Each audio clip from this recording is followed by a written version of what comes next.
ꯃꯌꯥꯝ ꯋꯥꯔꯤꯁꯤ ꯍꯧꯗ꯭ꯔꯤꯉꯩꯗ ꯃꯌꯥꯝꯗ ꯀꯔꯤꯒꯨꯝꯕ ꯑꯃꯇꯪ ꯊꯝꯖꯔꯤ ꯃꯗꯨꯗꯤ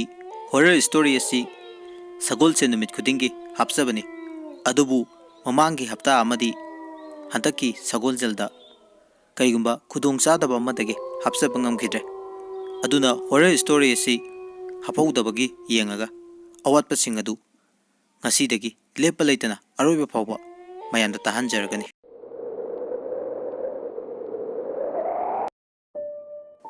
ꯃꯗꯨ ꯎꯔꯨꯕꯗ ꯃꯈꯣꯏ ꯑꯍꯨꯝꯗꯤ ꯃꯈꯣꯡ ꯊꯥꯡꯕ ꯊꯣꯛꯈꯤꯗ꯭ꯔꯦ ꯈꯣꯡꯐꯝ ꯑꯃꯠꯇ ꯂꯦꯡꯗꯅ ꯅꯨꯄꯤ ꯑꯗꯨꯗ ꯌꯦꯡꯂꯒ ꯊꯛꯊꯛ ꯅꯤꯛꯇꯨꯅ ꯂꯩꯈ꯭ꯔꯦ ꯃꯈꯣꯏ ꯑꯍꯨꯝꯒꯤ ꯃꯇꯧ ꯑꯗꯨꯗ ꯃꯥꯡꯗ ꯆꯠꯂꯤꯕ ꯅꯨꯄꯥꯗꯨꯅ ꯃꯆꯤꯟꯗ ꯀꯔꯤ ꯀꯔꯤꯅꯣ ꯂꯥꯏꯔꯣꯟ ꯇꯤꯔꯣꯟ ꯈꯔ ꯁꯣꯜꯂꯗꯨꯅ ꯃꯈꯣꯏ ꯑꯍꯨꯝꯒꯤ ꯃꯅꯥꯛꯇ ꯄ꯭ꯔꯕꯞ ꯆꯪꯁꯤꯜꯂꯛꯑꯦ ꯑꯗꯨꯒ ꯃꯈꯣꯏ ꯑꯍꯨꯝꯒꯤ ꯂꯋꯥꯏꯗꯒꯤ ꯃꯊꯪ ꯃꯊꯪ ꯅꯥꯟꯊꯕꯤꯗꯨꯅ ꯃꯈꯣꯏ ꯑꯍꯨꯝꯕꯨ ꯒ꯭ꯌꯥꯟ ꯂꯥꯛꯍꯜꯂꯝꯃꯤ ꯃꯈꯣꯏ ꯑꯍꯨꯝ ꯒ꯭ꯌꯥꯟ ꯂꯥꯛꯑꯕꯁꯨ ꯃꯁꯥ ꯄꯨꯝꯕ ꯍꯨꯃꯥꯡꯅ ꯄꯨꯡꯂꯨꯞ ꯂꯨꯞꯁꯤꯜꯂꯛꯈꯤ ꯑꯗꯨꯒ ꯑꯀꯣꯏꯕꯗ ꯂꯩ ꯂꯩꯗꯨꯅ ꯀꯣꯏꯌꯦꯡ ꯌꯦꯡꯉꯤ ꯅꯨꯄꯥ ꯑꯗꯨꯅ ꯀꯤꯒꯅꯨ ꯃꯍꯥꯛꯅ ꯀꯩꯁꯨ ꯁꯣꯛꯄ ꯉꯝꯂꯣꯏ ꯂꯥꯛꯑꯣ ꯆꯠꯁꯤ ꯑꯁꯨꯝꯅ ꯃꯈꯣꯏ ꯀꯤꯅ ꯀꯤꯅ ꯑꯃꯨꯛ ꯂꯥꯛꯄ ꯍꯧꯔꯦ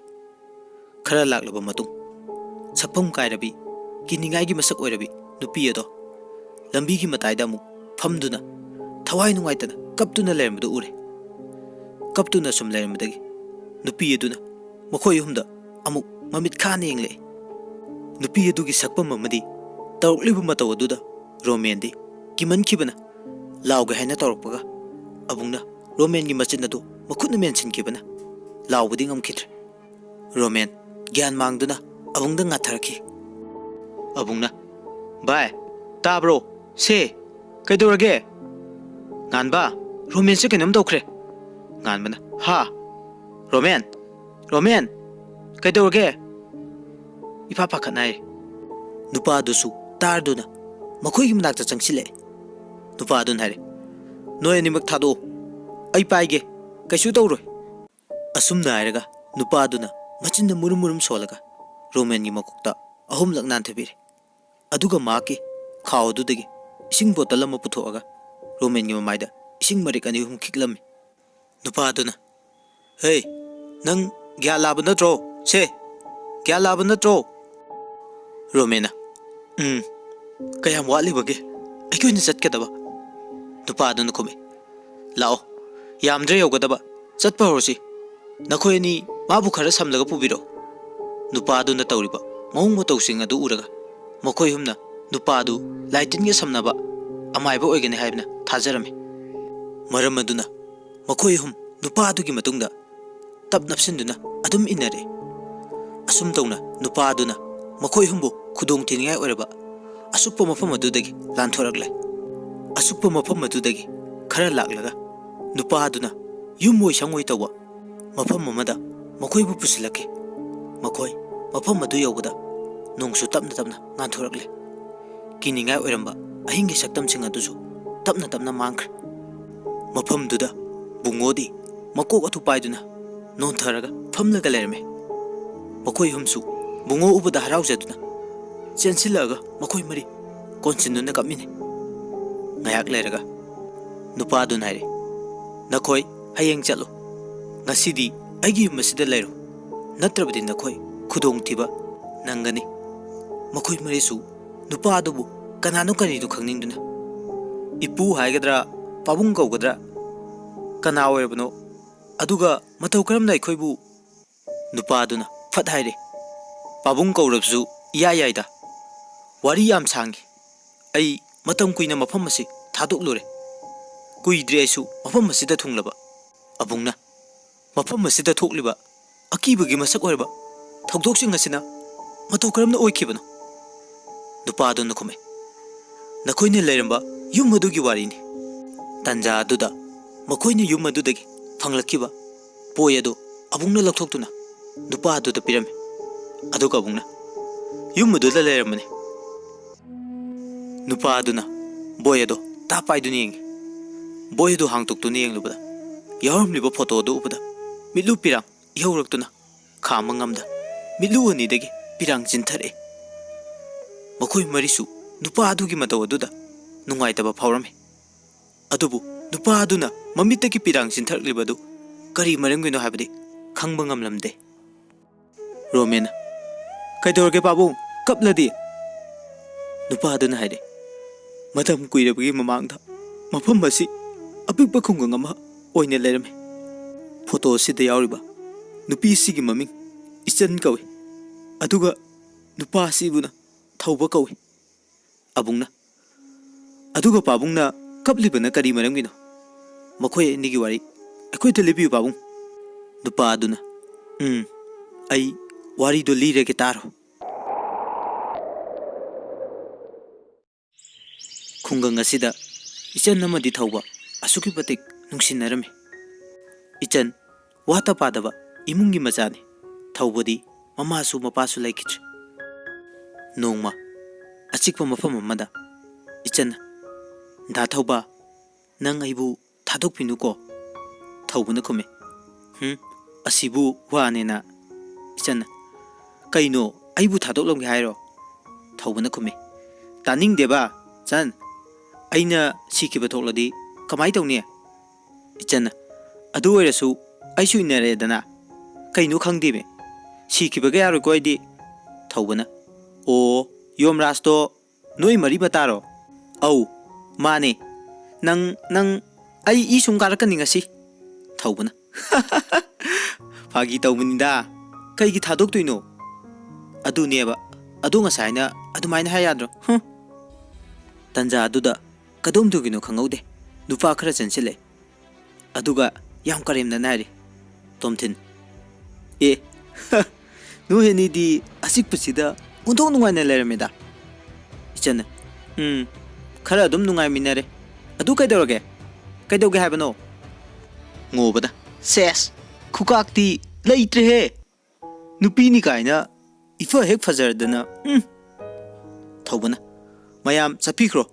I could some Nawari Tozabane Sayon Manakume Oi Hero Some Nawari Shababu Me later Basicpada from Sita Sanabraha Ichan Nakumi Asicpada Sadradi No name the Lagas how high bro Sayon Mana Oi Nupi Nang Nachindukumakanune Tajindana Taubanamu San Nang to Milay Yaremayam Yobikro Sayon Mana Eh Moon is at Karaga I could set Krokai Hey Do you to Kara on a draw Tomtin Mashi Fazana Manga Hagalina Mashi Tauragedo Sayon Manangako Nupa I toge Yarasalo Tauba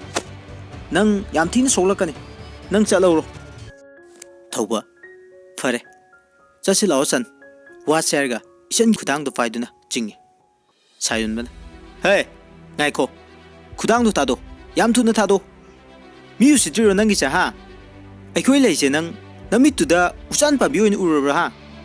Tauba Ichan Kudangdo Tado Ichanamu Taubuki Kudang to the Tapa Shil Sayon Bana Eh Asinu PCD Berani ne Hey Midjam Naiko Ishan Nangi Namayang again I couldn't chat like it Saluar Ichana Harry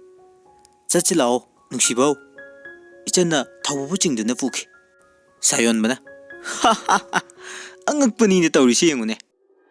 Sayon Mana Ichangi Mama Pada Pause Pirami Ichangi Mama Dimapa Pause Tabada Mayodun Saurami Tomanai Masi Yumdagiton Bear Mama Pasu later Pidat Padat Panupadu Natradima Nupazalate driver ha Sakina Kume Yarito Piro I Pazana Harageba Tomba Sauna Nangani Nanga Nasabu Luna Tarugi Mahini Migi Mamanga Ibu Yon Basi Nangshu Yaribani Sumtona Ichan Mumim Dagi Tondana Matam Garatamki Ichan Sabatak Pasangdana Kapatana Masark Uitna Lenki Matam Kargi Matung Tomagi Kuzin Tarangdagi Taubabu Funaba Mi Nektuna Tarang Pumba Sinbaloik Nongma Taubana Lamida Naitom Lakonamida Makoi Kran Taubabu Farga Achikpa Lamanga Mada Furaki Aduga Ichan you wakal Tadonaba Hanjan Hanjan Adubu Taubuna Yabako will later with Marku Tamtina Mayam Changdana Fuba Roke Taubanari Sirabaswai Magi wakal Tadopadingamloi Ay Mabu Yam Nungsi Tomba Sulame Hey Machan chumdri fau fudione sige sija sanune mi usittaba fuba saiba heman kibana thauba zaina khangba ngamdana wana mafam aduda mahaki aroiba nungsa sorhonki pawasi isanna tarakpadagi isan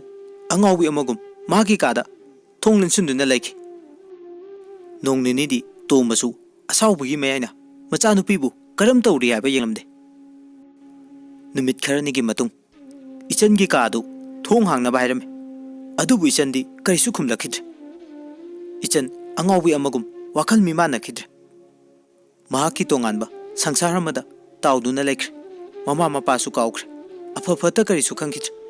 angawbi haibado chapchana oikre isan bu kawbada khumalaktrabaduda isan gi kadu thong phakaidun changlakhi isan bu leibra haiduna yengbada isan di leiramdre kaduda tomba amadi sakhi kokchaupi karame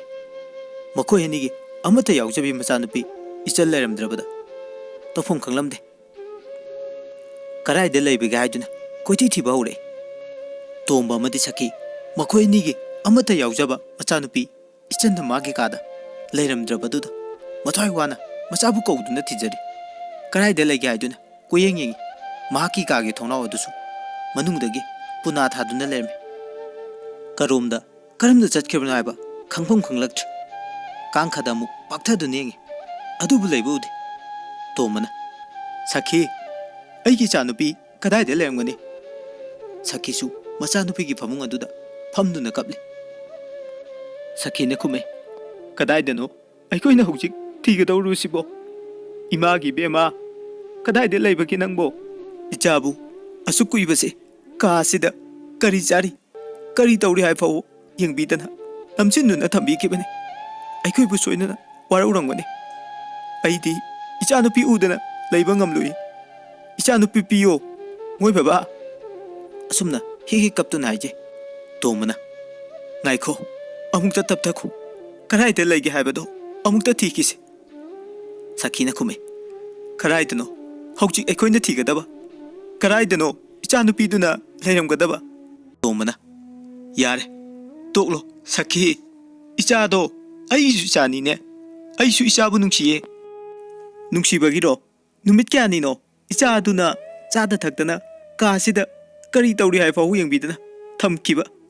madubu mapa amai oibagi lichatlo tomana sakhi ichanupi do sikhibadi natedana nangbu umta tapthako kaidorage tanja aduda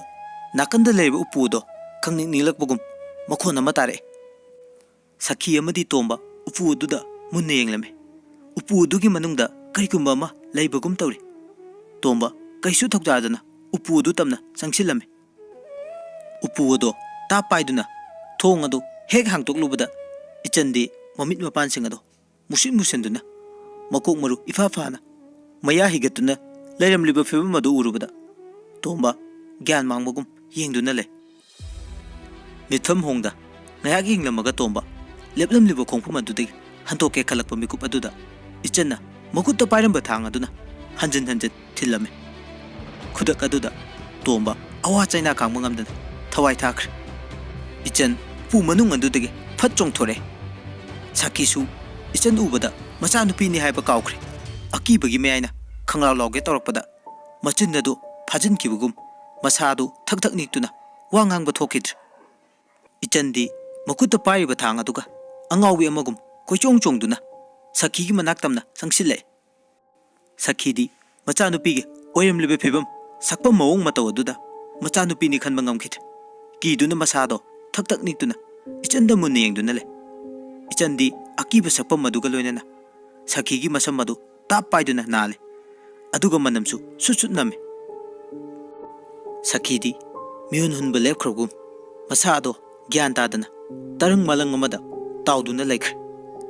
sakina gyan tadana leringe tanja aduda ichangi mukuta pariba thang aduna sakhi busu hanjin hanjin thilame aduga khangna khangna nokpa horagle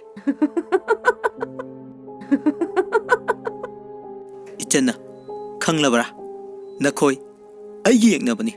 wa saiduna khangna khangna noktuna angawbigum koichong chongli yengbada ꯀꯤꯅꯤꯡꯉꯥꯏ ꯑꯣꯏꯔꯕ ꯁꯛꯇꯝꯅꯤ ꯇꯧꯔꯤꯕ ꯃꯑꯣꯡ ꯑꯗꯨ ꯁꯈꯤꯗꯒꯤ ꯆꯤꯟꯊꯔꯛꯄ ꯑꯉꯥꯡꯕ ꯏꯈꯦꯡ ꯑꯗꯨ ꯎꯕꯗ ꯏꯆꯟ ꯆꯣꯡꯗꯨꯅ ꯅꯣꯛꯂꯝꯕꯗꯨ ꯆꯞ ꯂꯦꯞꯇꯨꯅ ꯆꯤꯟꯊꯔꯛꯂꯤꯕ ꯁꯈꯤꯒꯤ ꯑꯉꯥꯡꯕ ꯏꯈꯦꯡ ꯑꯗꯨꯗ ꯃꯨꯟꯅ ꯌꯦꯡꯗꯨꯅ ꯂꯩ ꯃꯨꯟꯅ ꯁꯨꯝ ꯌꯦꯡꯂꯝꯕꯗꯒꯤ ꯏꯆꯟ ꯃꯃꯥꯒꯤ ꯃꯅꯥꯛꯇ ꯇꯞꯅ ꯆꯪꯁꯤꯜꯂꯛꯑꯦ